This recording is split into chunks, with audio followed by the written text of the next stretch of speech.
Я приветствую вас, и сегодня мне посчастливилось сделать интервью, задать вопросы, которые вы ранее присылали в Фейсбуке и личными сообщениями. Задать вопросы Клара Ноди. Это один из моих мастеров, один из моих учителей, у кого я учусь, и женщина-мастер, которую я глубоко уважаю, известная в мире расстановок, представляет школу Идриса Лаура.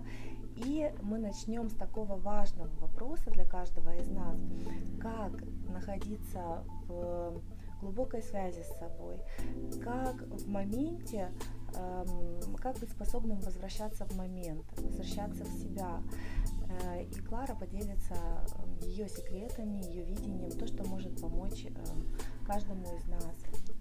Donc vous avez compris, en suivant cet enseignement, que le retour à soi, le retour à la présence est un élément fondamental et que nous enseignons et nous transmettons des connaissances, un savoir-faire pour lequel nous passons beaucoup de temps, mais que le principal est cet état de tranquillité et de présence dans lequel nous allons pouvoir être plus sensibles à ce qui se passe autour et à ce qui se passe en nous-mêmes, et en particulier pour éviter les projections que nous pouvons faire sur le client, dans le champ, pour éviter d'être happé par le champ du client.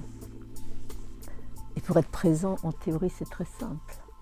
On s'assied, on est debout et on revient simplement à soi. On revient à la présence au corps, aux sensations du corps.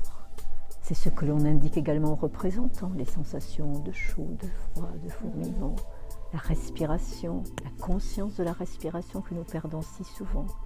Également les émotions auxquelles nous sommes identifiés, les pensées. Mais dans le flux de la vie, nous sommes souvent emportés.